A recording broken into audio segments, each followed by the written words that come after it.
What's good, Commanders family? Welcome to another episode of Everything Commanders. I am your host, Dream Team Buddha. Listen, the NFL Draft is currently only 10 days away, and the Washington Commanders are doing their due diligence with these 30 visits. The Washington Commanders will host DB out of Kentucky, big name, Maxwell Hairston. Also, the Washington Commanders will finally host DB out of Louisville, Quincy Riley. Let's talk about it. Welcome to Everything Commanders with your host, Dream Team Buddha. Hail to the Commanders. Okay, so listen, before we get into this video, if you will, do me a kind favor, hit that subscribe button, turn the bell notification on so that I can keep you in the know with everything Washington Commanders. All right, let's get into this video. What it is, y'all? Listen, as we get closer to this NFL draft, the Washington Commanders still have a lot of remaining 30 visits. If you're not too familiar with 30 visits are, it's when an NFL organization brings in an NFL prospect just to get a little closer and get to know them and get inside their brain. They have like they do meetings and stuff like that just to get to know the player, the person behind the helmet. You feel me? So during this time of the year, just before the draft, you'll start to see 30 visits. Now, this been going on for weeks prior. The Commanders just haven't really been making no noise with their 30 visits. If you know from last year, the way they did it last year, they hosted like they hosted a group of NFL prospects last year, and they did the little Top Golf, and they had Jaden Daniels and all the quarterbacks there, and it sent the league into uproar. Everybody was like, oh, what's going on? Why are they doing what they're doing, or whatever the case may be. And it pretty much kind of had the league trying to figure out if we were going to draft Michael Penix, Jaden Daniels, or J.J. McCarthy, or whoever we was going to draft at pick number 2. And people just didn't understand what we were doing at that time. And, some people understood the way Adam Peters worked because the 49ers had done it before with the top 30 visits. At the end of the day, we pretty much draft Jaden Daniels, second pick overall, and the rest is history. However, we don't need a quarterback this year. And we currently sit at pick number 29. And it's been a lot of speculation going on as far as who we're going to pick at pick number 29. We can go several ways at pick number 29. We've already discussed that in previous videos. However, with these 30 visits, you get an idea of who the Commanders are interested in or what direction they pretty much planning on going. Now, last week, they had hosted wide receiver Trey Harris out of Ole Miss. And it had me thinking, well, are the Commanders going offense at pick number 29 when they know we need a defensive end at pick number 29? Or they know that we have a glaring need at defensive end, a pass rusher, should I say. They're just doing that due diligence. We don't know if they're going to go offense or defense. We just know for a fact they ain't going special teams. Okay, but I'm praying that they don't go special teams, and it'll be a joke if they were to do so. However, at pick 29, it's so many options that will be there at pick number 20. My thing is, I want to see who's going to fall to the Washington Commanders. That's what I want to see. That's what I'm banking on. I want to see who's going to fall to the Washington Commanders. It's a lot of great prospects that are projected to go very high, and as you all know, if you've been paying attention over the seasons, a lot of those NFL prospects tend to slide come draft day. It depends on all on how the draft it unfolds. Okay, and in this instance, like I said, you can see that the Washington Commanders they're not done with the secondary. They should not be done at all. Them bringing in Quincy Riley and Maxwell Hairston, doing their due diligence, should let you know that. Now, if I had to pick between the two, you already know, just like the whole world would choose Maxwell Hairston, because as you can see, the boy can fly. He's a aggressive type corner. Like, he could play outside boundary and he could play inside. And for Quincy Riley, he's more so, if you ask me. Now, just my opinion, if you ask me, Quincy Riley is more so of a boundary type corner. You know, it's a little bit more versatility when it comes to Maxwell Hairston.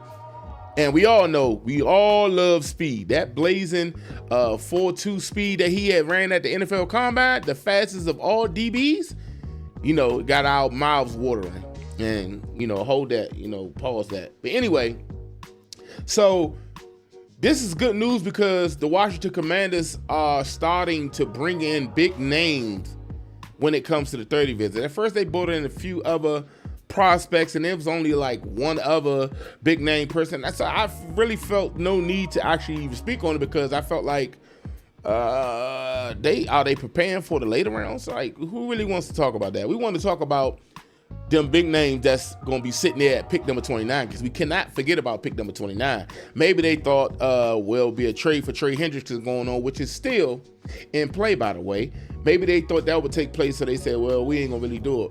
Or it's just like it is. You know, it's no need to rush and get all your 30 visits in, and you can just let it unfold. Use all the time that you need to actually get the 30 visits in. And that's what they're doing. So you should see several other 30 visits this week heading into the draft. Like I said, it's only 10 days away. So you're going to see a lot of 30 visits transpiring. So, yeah, let's talk a little bit about Maxwell Hairston and what he could bring to the Washington Commanders. Right now, our DB room is currently, I would say, in good shape, but some of us would say it's not in good shape because we pretty much got the same people we had from last year, except of adding Jonathan Jones. We pretty much got the same people: Noah Ignoghebe, Mikey Sainrisdrill, Marshawn Lattimore, which a lot of y'all want up out of here. But we ain't got to go into detail as far as how I feel they will be better this year as a unit. You got to look at it like this. And I'm going to touch on it real quick. Mikey Sainrisdrill coming into year 2. You know, he did a great job in year 1. He's only going to get better. Okay? Noah Ignoghebe, he's solid. He could play. He's a good player for a backup role, like an outside, inside type situation. And I think that year 2 in this system, he'll be better off. Next, we could talk about my boy Marshawn Lattimore. Marshawn Lattimore, when he came here, we already know he was injured up a little bit and he had to pretty much heal up. And I'm not using that as an excuse, but he will be more well rooted into the scheme, into this defensive scheme, because we got all our coaches that came back. So that instantly tells you that these corners should be that much better. Now, we did lose Jeremy Chin on the back end, but we brought in Will Harris. Will Harris is an unknown commodity right now. He's just a hard hitter, but he's a good, solid vet to have on the team. Now, Quan Martin just been a soldier the entire season. And, you know, he really ain't make no big splash plays, but we do admire what he brings to the table for the Washington Commanders. However, we do need to get some turnovers. We do need to create turnovers. And if you were to get a guy like Maxwell Hairston in here with that type of speed, it would open up things for the defensive line and the defense in general, because he can keep up with the faster wide receivers in the NFL. Now, Quincy Riley, on the other hand, I think he ran like a 4.48 or whatever. He's more of a boundary corner.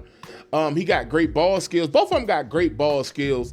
But at the same time, if I had to choose between the two, I would choose Maxwell Hairston. If you haven't seen Maxwell Hairston tape or Quincy Riley tape, you can go right on YouTube and check them out. I'm excited, y'all. Are y'all excited? Because the NFL draft is right around the corner. And as you all know, I'm definitely excited because my birthday is the day before the NFL draft. Also, don't forget, I'm going to be live during the NFL draft, the entire NFL draft. I'm not too sure if I'll be live each day, but for a fact, I'll be live during the NFL draft for whatever it is, the 4 hours or 5 hours, however long it's going to take, just to keep a close look on who the Washington Commanders will pick at pick number 29. Also, I care about who the Giants take at pick number 3.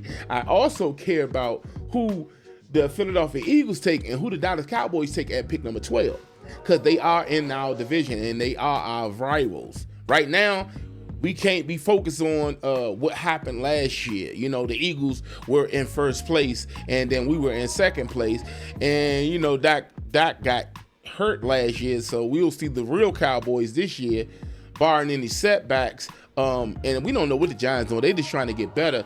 And they did pick up Russell Wilson and J-Bo, Jameis Winston, to the quarterback room. They may get Shador Sanders. They may get Travis Hunter. Who knows who they going to get? But we got to keep our eyes locked in on them. We cannot overlook the Giants. We can't overlook no NFL team. So, yeah. We're gonna be locked in. If you want to tune in, come join your boy. We're gonna have like a little setup, little turn up type situation. I want to talk to y'all during the draft. Your questions, who y'all think we're gonna draft, and who you think the Giants, the Eagles, or the Cowboys are gonna draft, and who you like. We discussing all picks. So join me. Okay, join me April 24th. We're gonna be right here. If the draft start at 8, I probably will get on about a half an hour to an hour before the draft, and we'll chop it up then. Hope to see you there. But listen, that's gonna do it for me. If you're new to the channel, or if you haven't already, make sure you do me a favor, hit that thumbs up button, hit that subscribe button, turn the bell notification on, so that way I can keep you in the know with everything Commanders. Also, we are now offering memberships on this channel, so if you want to join the family and become a member, please do so. Look at the bottom of the screen. You can join the channel and just join the community. I appreciate all of the love, support, and all the critics and all that. I appreciate everything. And I apologize to those of you who noticed that I always put S on Deebo Samuels. Like, I always say it like that. For some reason, it just come out like that. So for the sake of you all, Deebo Samuel. How does that sound? Forgive me, okay? I'm not perfect, okay? But yeah, I can tighten up. So I appreciate you all. And like I said, man, just make sure you hit the subscribe button. If you want to join the channel. And if you appreciate all that we do, you want to help the channel grow, you can also hit that thank you button at the bottom of the screen if you want, and you can donate to the channel and help this community grow. I appreciate you all. And we're going to get up out of here. But before we go, you already know how I leave every video segment. Put them left hands up. Put them left hands up. All right, left hand up. Who are we? The Commanders. Let's get it, baby.